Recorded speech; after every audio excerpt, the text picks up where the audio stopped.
हाँ तो देखिए कल अपन ने ना द्विघात समीकरण की जो बेसिक थी उसके बारे में देख लिया, उसके रूपों के बारे में देख लिया।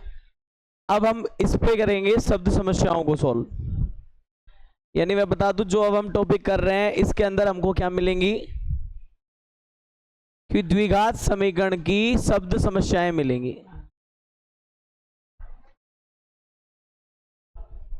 शब्द समस्या।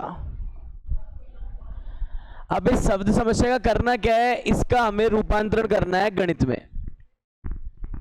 कौन सा रूपांतरण करना है इसका, हमें गणितीय रूपांतरण करना है।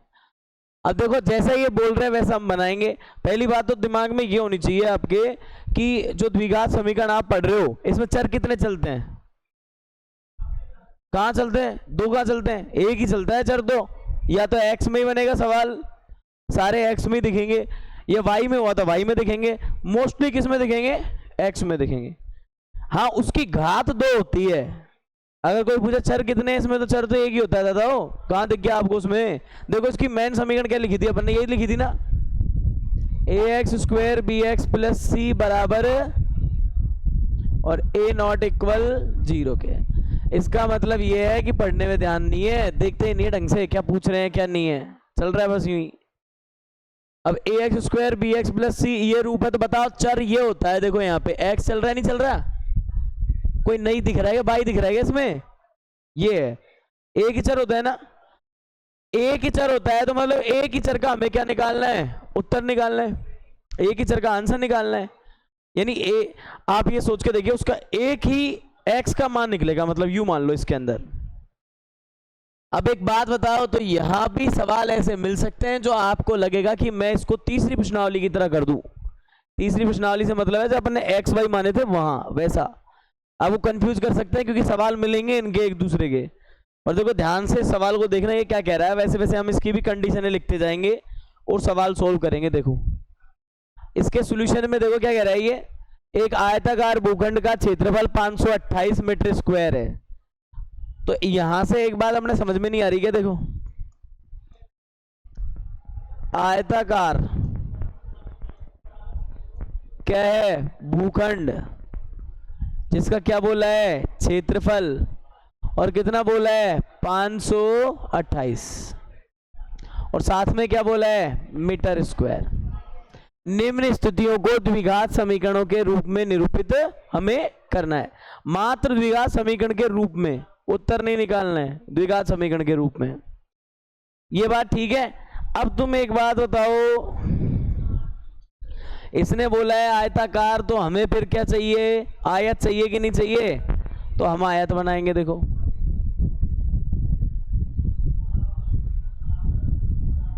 हो गया ये हमारे पास आयताकार भूखंड हो गया। देखो अगर ये आयत है तो फिर इसका नाम देख लो ए बी सी डी। तो बताओ इस वाली चीज को अपन क्या बोलते हैं, लंबाई, और ये वाली चीज क्या होती है, चौड़ाई। आयत में लंबाई ये आमने सामने की भुजाएं बराबर होती है कि नहीं होती, एल बोल दो या फिर बी बोल दो, बात वही है ना। और यहाँ वाली भी क्या हो गई फिर अपने बी हो गई, हो गई नहीं हो गई, तो ये अपना आयत हो गया।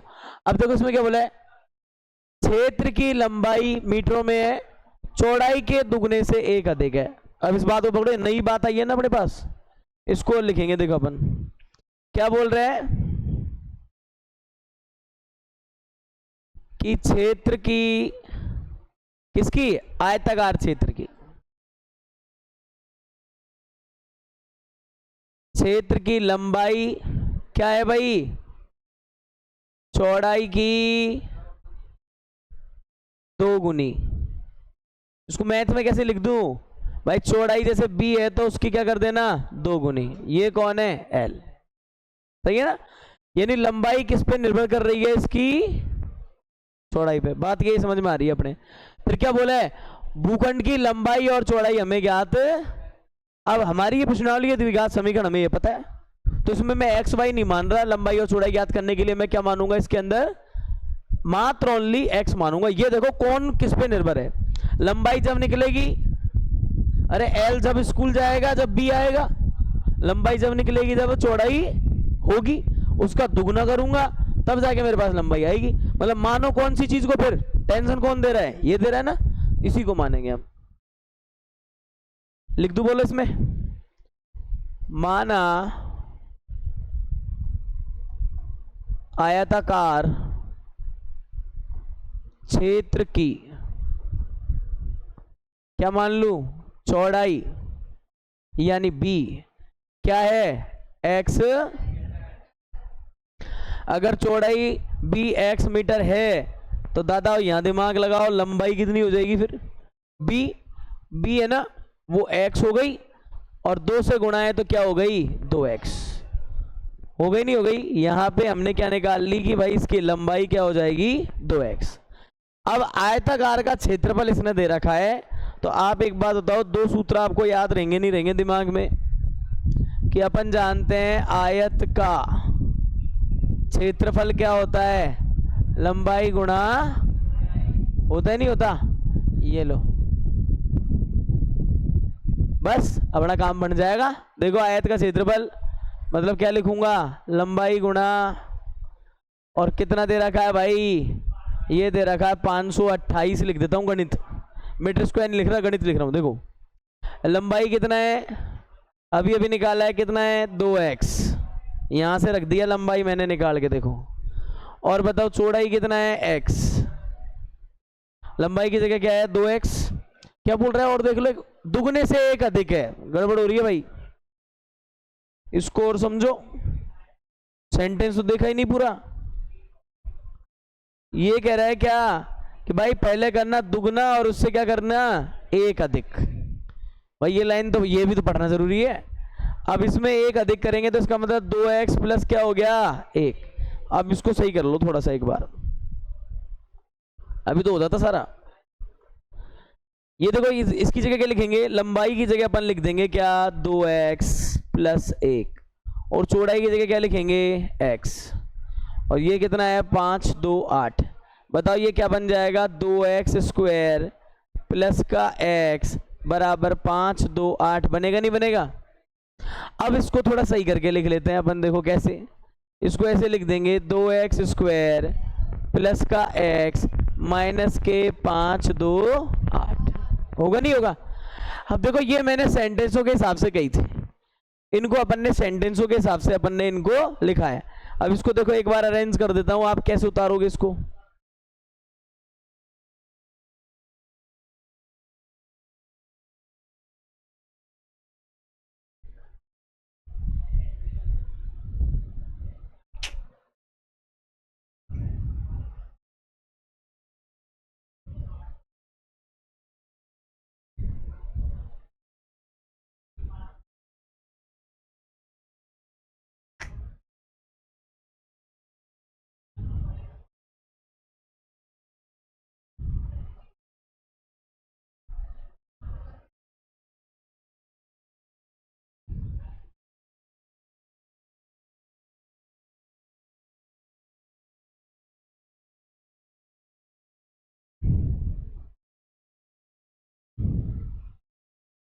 ये तो पूरा ही लेके जा रहा है यार।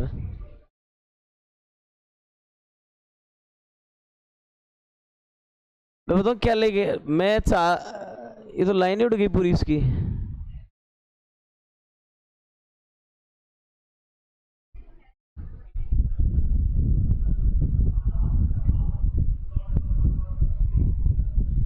इसकी शक्ल ही उड़ गई थी रे आदि।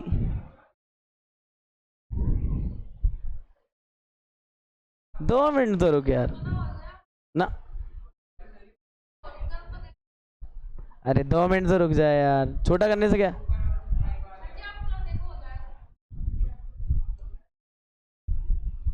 तुम समझ नहीं रहे मैं क्या करना चाह रहा हूँ इसमें।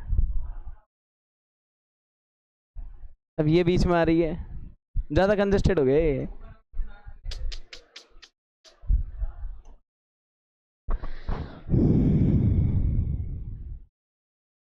अब तो लेके जाऊंगा इसको, कितना ही आए बेटा।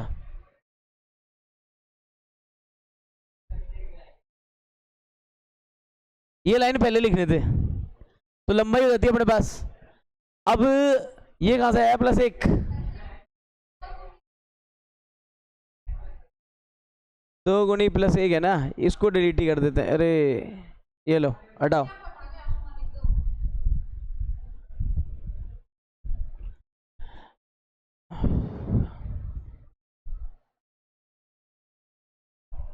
हो गया अब सही?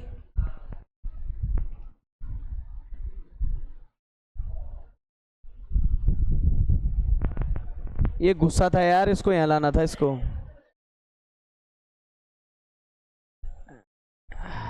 ये लो ठीक है। पहले क्या हो गया, आयत की चौड़ाई मान ली, लंबाई निकल गई, और आयत का क्षेत्रफल क्या होता है, सूत्र लगाया लंबाई गुणा चौड़ाई। लंबाई की जगह लंबाई ये लिख दी, लंबाई की जगह तो अपन ने ये लिख दी 2x + 1, और चौड़ाई की जगह x, गुणा करा तो ये बन गया। अब इसको मैं कह रहा था कि इसको थोड़ा सा ऐसे करके लिख लेना, 2x² + x - के 5 2 8, ये बन जाएंगे नहीं बन जाएंगे अपने, - के 5 2 8, और बराबर में क्या हो जाएगा 0। और इसके बारे में हम बोल सकते हैं यह क्या है, ax² bx + c बराबर 0, जहां a नहीं है किसके, नॉट 0 के। तो कैसा होगा ये, द्विघाती समीकरण है। यह इसके, इसमें लिख देना रूप का है, बस बहुत इतना। अब मेरे हिसाब से ये वाला है, देख लो आप आराम से, कोई दिक्कत नहीं है इसको बनाने में। आयत है, लंबाई है, चौड़ाई है, आराम से कर सकते हो।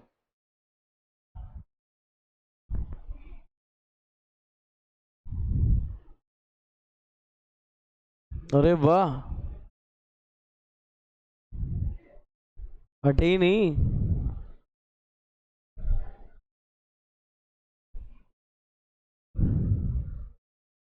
इसके भी नखरे हैं यार, ये आएगा जैसे आएगा, ये ऐसे थोड़ी ना है।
ये वाला तो रट ही लेना है ना, जहां पूछे कि है कि नहीं है, तो इसमें तो ये लाइन तो लिखा आएगी कम से कम।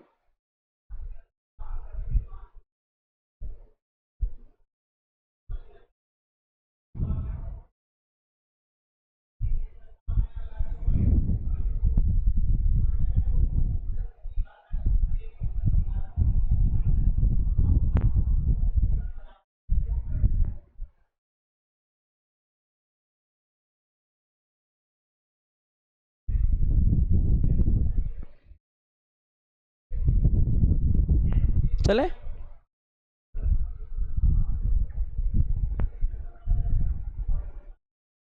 ये काम आएगी, इसको बॉक्स बना के रख लेना। मैं कहूंगा जब सोल्व करेंगे अपन इसको, अभी नहीं कर रहे, पर अभी क्या है, जो जितना सवाल बोल रहे हैं उतना काम कराया अपन ने, क्योंकि अपन ने हल निकालने की विधियां नहीं सीखी हैं अभी। कौन कौन सी विधि है,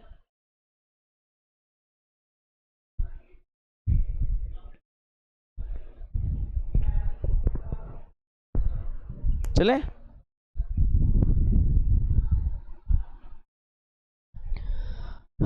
देखो अब अपने पास इसका सेकंड सवाल करते हैं। देखो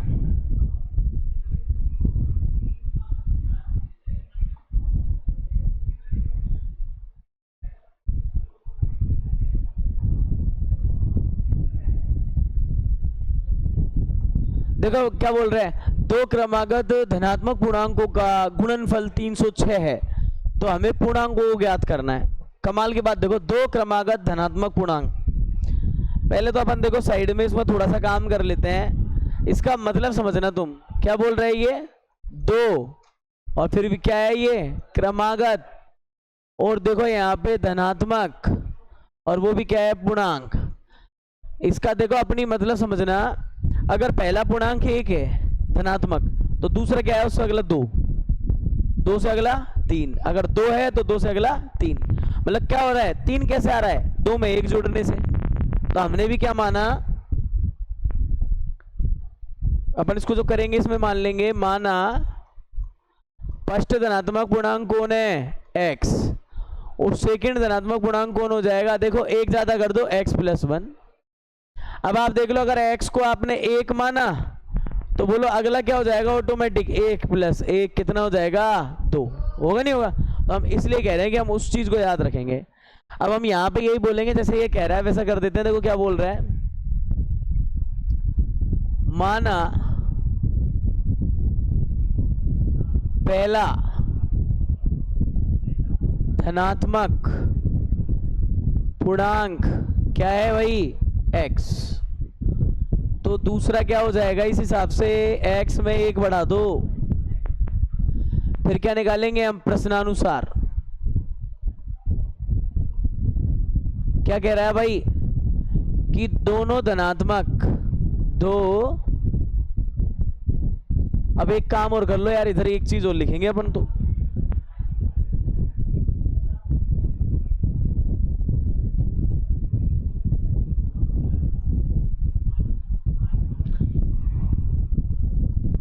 तब क्रमागत सेकंड है ना, क्रमागत इसको क्या बोलते हैं, देखो धनात्मक को यू भी बोले पूर्णांक, प्लस लगाते नहीं लगाते, प्लस भी पॉजिटिव धनात्मक पूर्णांक, सेकंड वाला कौन सा है, x + 1। अब क्या बोल रहे हैं, दो क्रमागत धनात्मक पूर्णांकों का गुणन कितना दिया है बताओ इसने, 306। अपनी भाषा में क्या हो गया, फर्स्ट गुणा क्या करवा रहा है, सेकंड, और बराबर में कितना है, बता रहे अपन ने फर्स्ट क्या माना है, x, सेकंड कौन है अपना, x + 1, ये हो जाएगा 306, गुणा कर लो, x² + x बराबर में कितना है, 306, x² + x - के 306 बराबर में कितना, और बोलो ये किस रूप की है, इसको भी लिख दूं, ये है ax² bx + c = 0 के रूप की है। अतः क्या होगा, अतः द्विघात समीकरण होगी।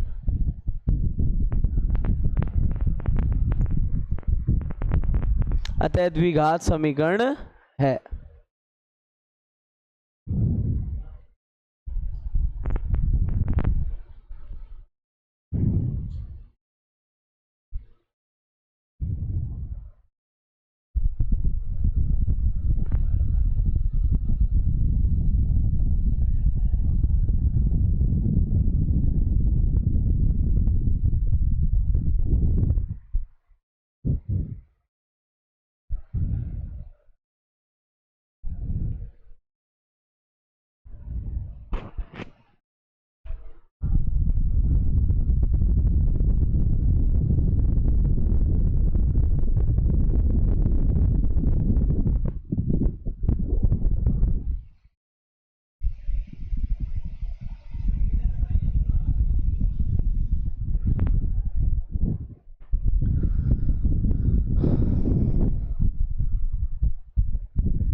ये लाइन तो रट गई होगी, हर सवाल में आ रही है अब तक। अभी ये लाइन भी ना लिखो तो बात ही अलग है फिर। चले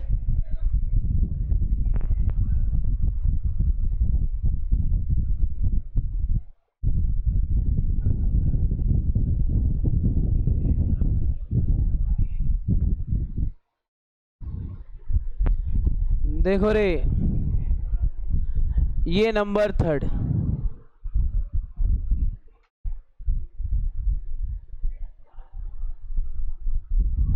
इसके इस सवाल को समझना। टाइटल सवाल का अच्छा है, प्रश्न आने लायक है, यूं मान लो आप तो, पर बताओ इसमें परिवर्तन करेगा और ये आपको सोल्व करवाएगा। ये ढंग से देखना क्या कह रहा है, केस समझना और इसमें क्या क्या बातें आ रही हैं। देखो वो बोल रहा है रोहन की माँ, एक करेक्टर कौन है, रोहन की माँ उससे 26 वर्ष बड़ी है। तो भाई इसमें तो कोई टेंशन वाली बात नहीं है ना, माँ है तो बड़ी ही है, छोटी तो नहीं हो सकती ना किसी की मम्मी, किसी की माँ छोटी तो नहीं होगी, एज में बड़ी होगी। अब आओ, उनकी आयु वर्षों, उनकी आयु का गुणनफल अब से 3 वर्ष पश्चात 360 हो जाएगा। तो रोहन की वर्तमान आयु ज्ञात करो। यहां बताओ किस पे निशान लगाया इसने, रोहन के लिए, किसको निकलवाना चाहा, रोहन की वो भी वर्तमान आयु। तो जहां से निकलवाया वहीं से मान लो, संतुष्टि तो यही है इसमें। तो हम बोलेंगे रोहन की आयु ज्ञात करो कह रहा है ये, हम क्या बोलेंगे, माना कि रोहन, माना कि रोहन की वर्तमान आयु माना रोहन की वर्तमान आयु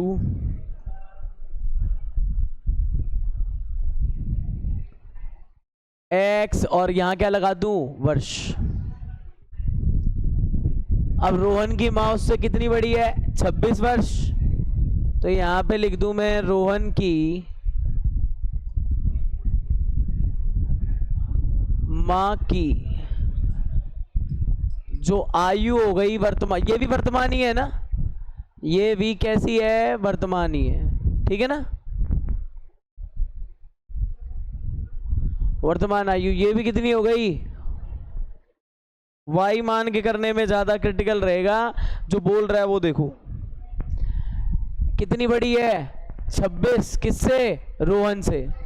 तो आप चाहें तो इसको ऐसे लिख सकते हो, जो सवाल था उस हिसाब से, कैसे कि जो रोहन है उससे कितनी बड़ी है, 26, इसका मतलब कितनी हो गई, x + 26 वर्ष। अब आओ आगे, उन्होंने एक कंडीशन दी है, कब, कि भाई 3 वर्ष पश्चात, कितने वर्ष पश्चात बोल रहे हैं, 3 वर्ष पश्चात। तो हमने एक केस बना लिया, देखो यहाँ पे इसको कितने वर्ष पश्चात बोलना है, 3 वर्ष पश्चात। देखो तो हम यहां लिख दे 3 वर्ष बाद, बाद या पश्चात एक ही बात है। अब 3 वर्ष बाद, तो हमारे पास भी 2 कैरेक्टर है साहब, कौन कौन से हैं, 2 देखो, एक तो कौन है अपना खुद रोहन ही है, और दूसरा कौन है, उसकी माँ। माँ तो सबकी एक जैसी होती है भाई।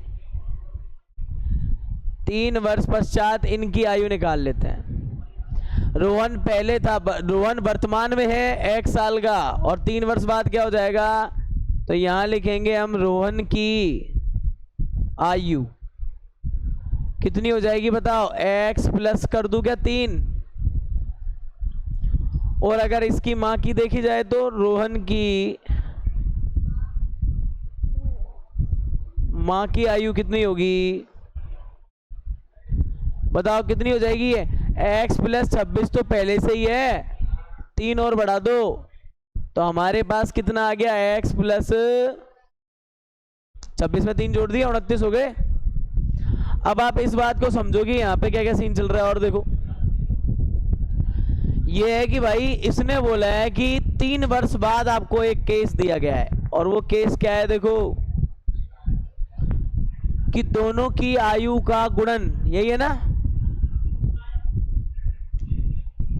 दोनों की आयु का गुणा किसके बराबर है, 6, 60 है, 60।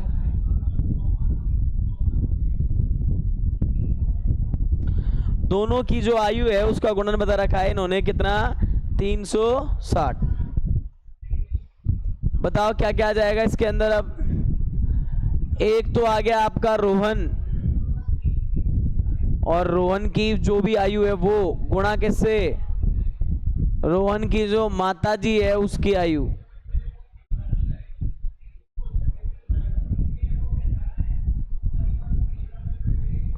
और बराबर कितना आना चाहिए, 360। अब बताओ रे, देखो इसमें क्या है, रोहन की अब 3 वर्ष बाद के केस में ये स्टोरी, देखो यहाँ पे कितना हो जाएगा, x प्लस 3 और इधर x प्लस 29 और बराबर में कितना कर देंगे 300। अब आप इसको नोट कर सकते हो आराम से, बस हो चला, गुणा करना रह रहा है, कर लो। इसको डायरेक्ट कर ले क्या, ये वाला सूत्र पढ़ा है क्या, x प्लस ए एक्स प्लस बी वाला, बोलो एक्स स्क्वायर प्लस ए प्लस बी एक्स प्लस क्या होता है ए बी। तो इस हिसाब से बोलो क्या हो जाएगा, एक्स स्क्वायर और इधर 3 प्लस 29 एक्स और फिर ए बी का मतलब है 9। ए बी का मतलब क्या है भाई, किसी से गुणा करूं बोलो, 3 गुणा 29 और बराबर में कितना है 300। कर लो कितना हो गया, एक्स स्क्वायर प्लस का 32 एक्स, 29 और 3 कितने हो जाएंगे बताओ, 29 गुणा 3 87 और ये है 360। अब आपको एक काम करना है कि ये घटा के बता देना कितना आ रहा है,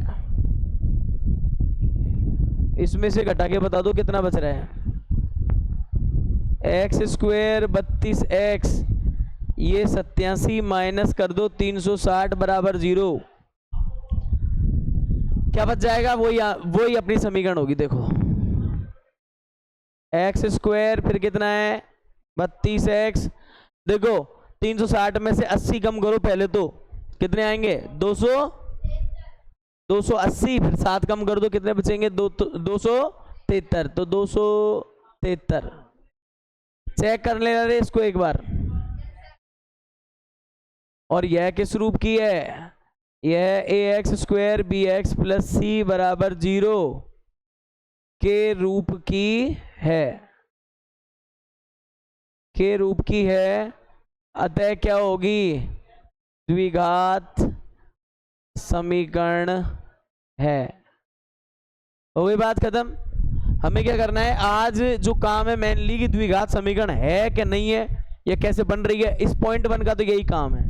आप खुद बनाओ, कोई सवाल दे दिया लिख करके हिंदी में लैंग्वेज वाला, उसको आप क्या बनाओ गणितीय रूप में लाओ। अब इससे आगे हल करना सीखेंगे अपन अगले पॉइंट में। तो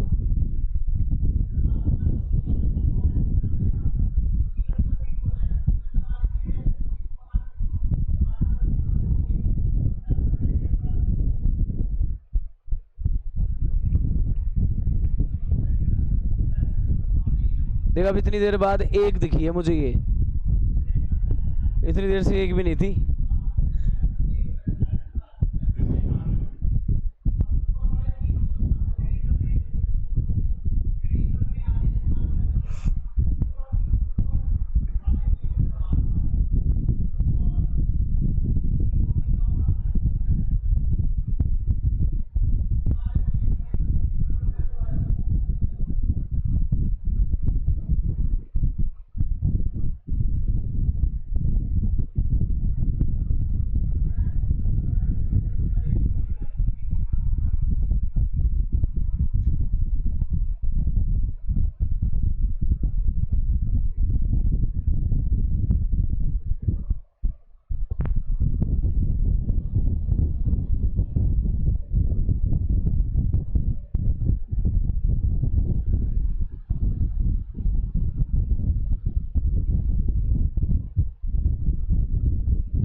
चलें,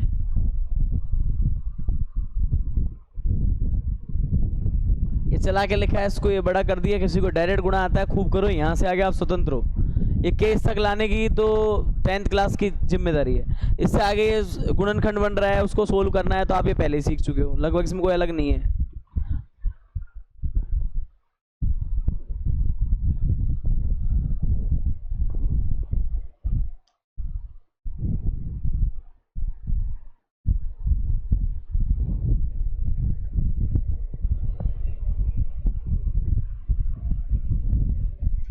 चले,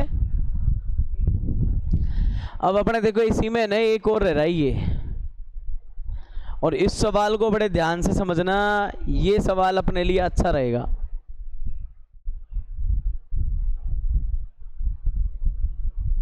इसकी एक एक चीज को आपको समझना पड़ेगा।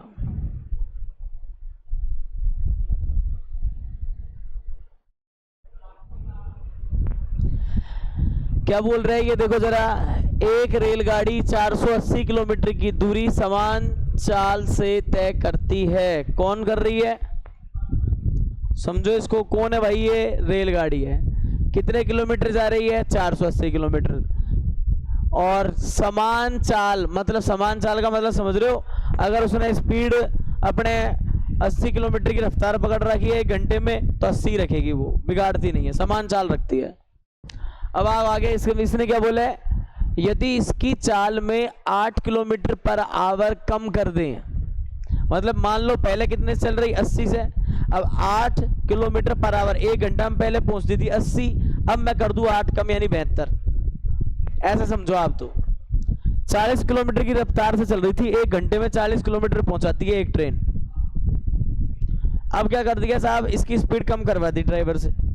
लोको पायलट जो होता है, ड्राइवर जो, मान लो ड्राइवर जो होता है, उसे अपन ने क्या करवा दी? स्पीड कम करवा दी। कितनी कम कराई पहले की तुलना में? 8। अब बताओ 40 से 8 कम कराएंगे तो कितनी हो जाएगी? वैसे 32 की हो गई, 32 की किलोमीटर से। तो वह उस दूरी को तय करने में 3 घंटे अधिक का समय लेता है। अब एक बात था, स्पीड तेज थी तो टाइम कम लगता, जल्दी पहुंचते, है ना? और जब स्पीड कम कर दी तो टाइम ज्यादा लगना है। तो मैं घर जब 40 की स्पीड थी तब तो हमारे पास ठीक था माहौल। 8 कम करते ही हमें कितने घंटे ज्यादा लग गए? 3 घंटे। तो रेलगाड़ी की चाल ज्ञात करनी है, सवाल ये दे रखा है। अब आप इसको ऐसे समझो जैसे मैं समझाऊं। देखो,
देखना रे ध्यान से, इसमें क्या कर रहे हैं अपन।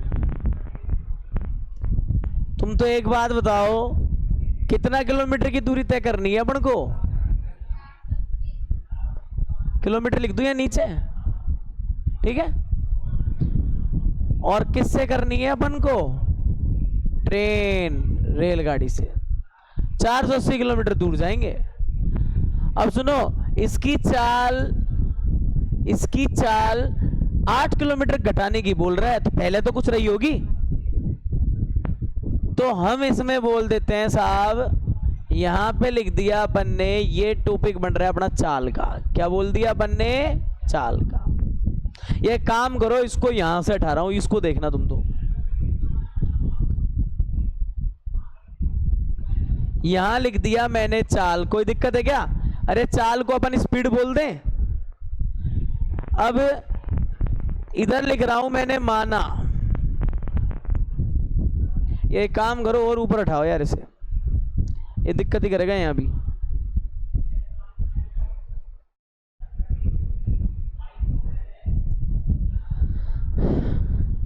देखो क्या बोला लास्ट में, हमें रेलगाड़ी की चाल ज्ञात करनी है। तो हमने भी क्या बोला, माना कि जो चाल रही है रेलगाड़ी की वो क्या रही है? x। अब मैं आपको बता दूं कि आपने इसका सूत्र पढ़ा होगा। कैसे? देखो, चाल बराबर क्या होता था? दूरी बटा समय, है कि नहीं बात? अब चाल को बोले स्पीड, दूरी को बोले डिस्टेंस, और समय को बोले टाइम, टी। तो इसी में हेरा फेरी करके गणित लगा के 3 सूत्र और बना लेता हूं। कौन कौन से? एक तो मैंने ये बना लिया, टी को उधर ले गया, तो बोलो डिस्टेंस अपॉन स्पीड नहीं हुई क्या? और एक अपन ने और दिमाग लगाया कि भाई डी कैसे निकालेंगे, तो स्पीड गुणा कर देना किसको, किसको कर देना, टाइम को। देख रहे गुणा नहीं होगा क्या। और एक बात और समझ में आ रही होगी, स्पीड बढ़ेगी तो टाइम घटेगा, सही ऐसे ही होता है, और टाइम बढ़ा दिया तो स्पीड घटेगी, दोनों ऊपर नीचे आ रहे हैं ना इसलिए। और डिस्टेंस निकालनी है तो देखो एस गुणा टी कर दो, स्पीड इंटू। 3 सूत्र आपके लिए वरदान सिद्ध होने वाले हैं इस तरह के सवालों में। आपको ये कॉन्सेप्ट याद रखना है। मेन कौन सा सूत्र है अपना, तो ये रहा, है ना। अगर इसकी चाल x रहती थी तो बताओ एक बार कि मैं यूं कह दूं कि फिर इसमें टाइम यानी समय, और समय के सूत्र से निकालेंगे। t हमेशा किसके होता है, देखो d अपॉन डिस्टेंस, तो वही है। हमारी स्पीड x की रखी हमने, तो बताओ कितना टाइम में पहुंचे, ये बता रहे हैं हम। तो फिर बताओ इसको क्या बोलेंगे अपन बोलेंगे साहब टाइम, समय फर्स्ट, स्पीड कौन सी है, फर्स्ट, तो टाइम भी फर्स्ट। क्या आ जाएगा, डिस्टेंस कितनी है बताओ, 480, और स्पीड कितनी है, x। कोई दिक्कत इसमें। मैं आपको ये बताना चाह रहा हूं कि इसने सवाल करा 3 घंटे अधिक लेती है, तो मैंने क्या टाइम पे चलेंगे फिर अपन तो यह पता लगा मानेगा कि कितना कितना इन्हें टाइम लियो, और कौन ने कम लिया और कौन ने ज्यादा लिया। तो हमने दिमाग लगाया भाई 13 किलोमीटर इतने जाने थे, x। अच्छा, इसमें यूनिट का और ध्यान रखना, चाल का मतलब क्या लिखा था वहां पे अपन ने, दूरी बटा समय। तो दूरी बताओ किसमें है, किलोमीटर, और समय किसमें है बताओ, घंटे ले रही है ना ये, तो यहां बोलेंगे अपन आवर। क्या बोलेंगे, आवर। तो बताओ स्पीड क्या हो गई इसकी, x किलोमीटर पर आवर। 1 घंटे में x किलोमीटर जा रही है, तो 480 घंटे, जो 480 किलोमीटर है वो दूरी कितने घंटे में होगी वो निकाल रहा हूं मैं। तो 480 बटा x कर लिया सूत्र की मदद से। समस्या सुनो क्या हुआ है, एक बार तो हमने ऐसा सफर करा और हमको कुछ टाइम लग गया, वो निकाल लिया। दूसरी बार देखो क्या हुआ, जब हमने चाल कम कर दी, इस बार हमने कर दिया उल्टा ही काम। चाल x थी उसमें से भी क्या कर दिया, 8 कम, वही किलोमीटर पर आवर इसका मात्रक। अब हम ये देख रहे थे कि भाई जो समय नंबर 2 है वो क्या लगा, फिर क्या ढूंढ रहे हैं, समय नंबर 2 वो क्या लगा, मतलब दूसरी बार की यात्रा में कितना टाइम लगा। पहले 40 की स्पीड, मान लो 40 की स्पीड, भाग लगाता 40 को तो कितना घंटा में पहुंचता, 12 घंटा में।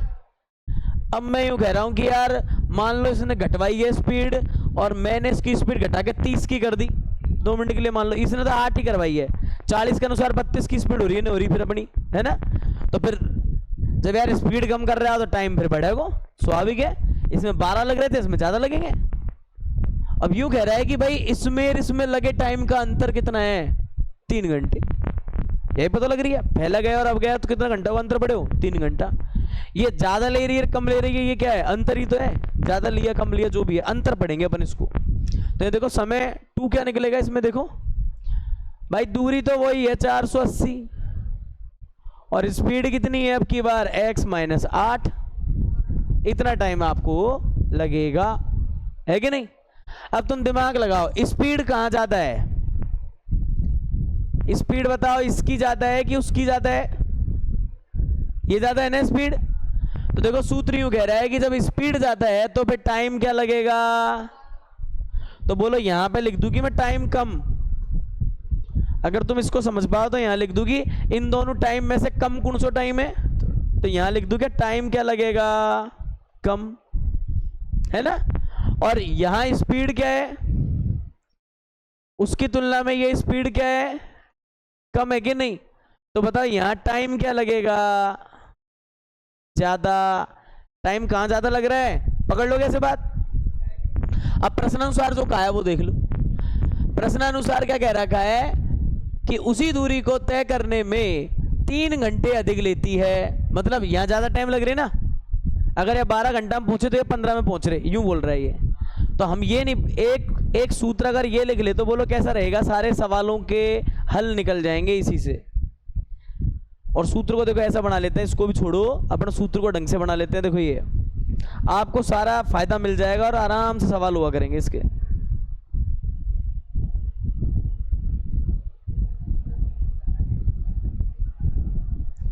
सूत्र क्या याद रखेंगे, देखो जरा यहां लिखेंगे समय अंतर। क्या लिखेंगे?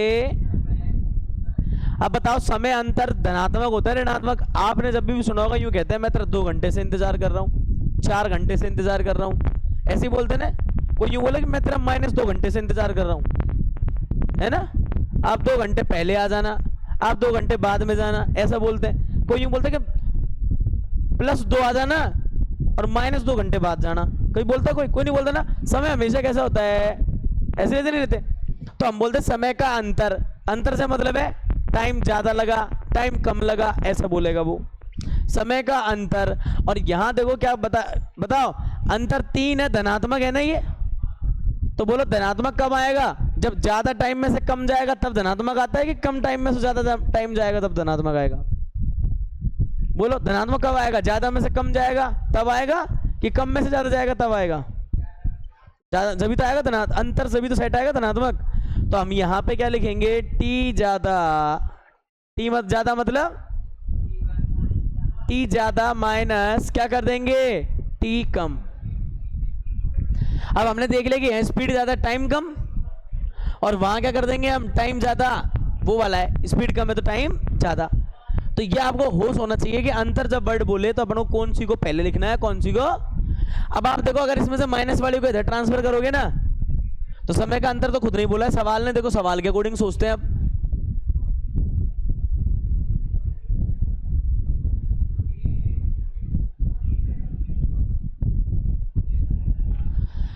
सवाल के अकॉर्डिंग सोचो क्या कह रहा है ये। फटाफट से सवाल इसको कर लेते हैं। प्रश्नानुसार क्या हो जाएगा? देखो उसने क्या बोला है, सूत्र में जमा टाइम का अंतर कितना लिखेंगे? 3। इधर क्या लिखेंगे? टी ज्यादा। टी ज्यादा कौन सा? 480 बटे x माइनस 8। फिर बोलो माइनस करेंगे किसको? टी कम, यानी 480 बटे क्या कर देंगे हम? x।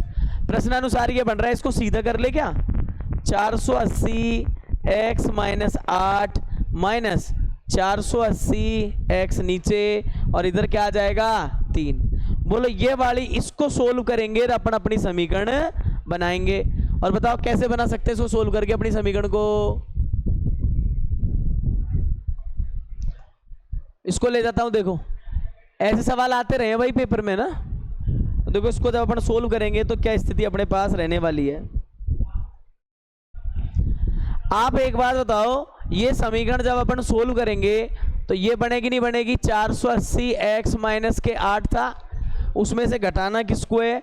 480 बटे x, और ये दे रखा है 3, तो 3 बटा क्या करेंगे? 1 करेंगे, नहीं करेंगे? दिख रहा है? 3 बटा 1 कर देंगे। अब एक बात देखो कि इसमें एलसीएम लोगे तो क्या आएगा? ये दोनों ही आएंगे, नहीं आएंगे? इधर देखो आप जब है ना x माइनस 8 से x माइनस 8, तो 480 किससे? x से गुणा, माइनस x से x गया तो बताओ 480 फिर किससे गुणा होगा? x माइनस 8 से, और बराबर में कौन है? 3 बटा 1। अब इसको सोल्व करके देख लो जरा क्या आ रहा है। 480x तो ये हो गया, माइनस 480 से गुणा करो इसको, ये भी x, और 480 गुणा ये देखो माइनस माइनस प्लस 8 कर लो, कितना आएगा? देखो 0, ये कितना हो जाएगा? 8 20 64, और 8 चौक 32 और 6 कितना हो जाएगा? 3840। होगा नहीं होगा? ये हो जाएगा। और इसके नीचे कौन है? एक्स स्क्वायर माइनस के 8x, बराबर में कौन है? 3 बटा 1। अब देखो थोड़ा काट पीट लो जो कट रहा है। 480x से ये गया 3840, तो ये बता रहा है। एक्स स्क्वायर माइनस 8x ये बता रहा है। अब आप या तो चाहे अंश से अंश काट लो, 3 से कट रहा है, ये 3 एकम 3, फिर 3 दूनी 6 और 3 8 24, 1280 बार। सवाल बन गया एक्स स्क्वायर माइनस 8x नीचे था और 1280 क्या था? ऊपर था। देखो यहां से क्या बन रहा है सवाल में अपने पास बन रहा है कि भाई 1280 बटे एक्स स्क्वायर माइनस 8x बराबर ये हो जाएगा 1 बटा 1। क्रॉस कर लें इसका, इधर से इधर क्रॉस कर लो तो ये बन जाएगी एक्स स्क्वायर माइनस 8x और बराबर में कितना? 1280। देखो क्या बन जाएगा फिर ये x square minus 8x minus 1280 बराबर में क्या आ जाएगा 0। और इसकी शक्ल देख लो, अब ये द्विघात है कि नहीं, यह किस रूप की है, A X square B X plus C बराबर 0 के रूप की है, अतः क्या होगी, द्विघात होगी। कोई दिक्कत ही नहीं है इसमें, क्या हो जाएगी, द्विघात हो जाएगी। अब इसको देख लो एक बार तुम जरा क्या क्या कर दिया, तुम तो ट्रेन को छोड़ो, तुम तो गाड़ी पे आ जाओ, मोटरसाइकिल पे आ गए। कितना किलोमीटर जाना है, 480 किलोमीटर, फिक्स बात है। उसने कही कि भाई हम दो तरह की चाल चलेंगे, पहली चाल मतलब स्पीड रखेंगे अपन मोटरसाइकिल में। एक बार तो अपन ने तय कर ली कि भाई हम 80 की स्पीड से जाएगा। बताओ आप कितने में, 80 ज्यादा हो गई ना, थोड़ी कम करो यार, रोड के नियमों का उल्लंघन नहीं करना, इतनी स्पीड से भी नहीं जाना। अपने 40 की से चलेंगे। तुम बताओ तुम टाइम कैसे निकालते, तुम कहते साहब आप 40 की से जा रहे हो तो टाइम निकलेगा 480 बटे 40, कितने घंटे निकल गए, 12 घंटे। अब साहब क्या होता है, हमने कह दी कि भाई इसकी स्पीड, अगली बार गए दूसरी बार उसी जगह तो हमने 8 किलोमीटर कम कर दी स्पीड, मतलब 1 घंटे में 32 ही पहुंच रहे हैं। अब 40 में से 8 कम कर दी तो 32 हो गई ना यहाँ। अब बता 32 की स्पीड से जा रहे हैं और फिर अपन वही 480 किलोमीटर की दूरी तय करनी है, तो समय कैसे निकालते, 480 बटे 32, यही करते ना, वही काम करा है, कर लिया। अब अपन खुद समझ रहे हैं कि जब स्पीड ज्यादा थी तो टाइम कम, फटाक से पहुंच गए। अब जब स्पीड कम कर दी तुमने तो टाइम क्या लगेगा, ज्यादा, मैंने ज्यादा और कम लिख लिए। अब बताओ जिसके घर पहुंचना था उसने क्या कहा हमसे, यार तुम पहले आए थे तो उससे तो 3 घंटे लेट आए हो, ये कह रहा है ये, यार तुम पहली बार जिस स्पीड से आए थे ना उससे 3 घंटे ज्यादा लग गए तुमको यार आने में, ये कह रहा है ये। तो हम तो यूं तो कहेंगे कि दोनों यात्राओं में टाइम में कितना अंतर है, तो मैंने सूत्र बना दिया समय का अंतर। अब 3 घंटा पहले बोले तब भी यही लिखने, 3 घंटा ज्यादा बोले तब भी यही लिखने, ठीक है ना, फिक्स कर दी बात। यहां तो लिख दिया 3, हो गया। अब बताओ धनात्मक टाइम कब आता है, +3 कब रहेगा, जब ज्यादा में से क्या जाए, कम। बच्चे अटकते हैं सवाल पे, बोर्ड में आता है भर भर के पूछा है ये सवाल, ये वाला इसी से मिलता जुलता 360 किलोमीटर कर देगा, कभी 306 किलोमीटर कर देगा, ऐसे पूछा है इसने ट्रेन वाले सवाल। तो इंपॉर्टेंट सवाल है ये, इसमें ये डायलॉग बॉक्स बिना आपसे सवाल ही सोल्व नहीं होगा, आप कंफ्यूज हो जाओगे। इधर मैं जो बता रहा हूँ ना एग्जाम्पल, यही एग्जाम्पल सही कराएगा सवाल, इसमें गाड़ी वाला एग्जाम्पल सोच गया जो कर देगा। अब बताओ तुम 3 कब आएगा धनात्मक, भाई सीधी सी बात है, 3 रुपए जब ही ज्यादा रहेंगे, 3 जब ही ज्यादा आएगा जब ज्यादा वाले में से क्या घटाएं, कम वाला। और वही काम मैंने किया है कि मैंने क्या कर दिया इसमें, मैंने देखो ज्यादा वाले में से यानी ये वाला टाइम तो पहले माइनस और कम वाला बाद में। अब साहब एक ही काम बच रहा था साहब, भिन्न बन गया तो इसके नीचे 1 लो, एलसीएम लेंगे, काटा पीटी करेंगे और जितना कट जाए छोटा हो जाए करते जाओ, समीकरण ये बन गई। अब यही समीकरण सोल्व करके और देखेंगे अपन अगले पार्ट में। इन्हीं समीकरणों क्या करेंगे हम मोस्टली सोल्व करेंगे, और वो भी किस में करेंगे, अगले पार्ट में करेंगे, ठीक है ना। नहीं कर रहा, मैं नहीं करूंगा, बैठ रहता है, मैं देख रहा हूं ना क्लास में कौन कितने मजे ले रहा है।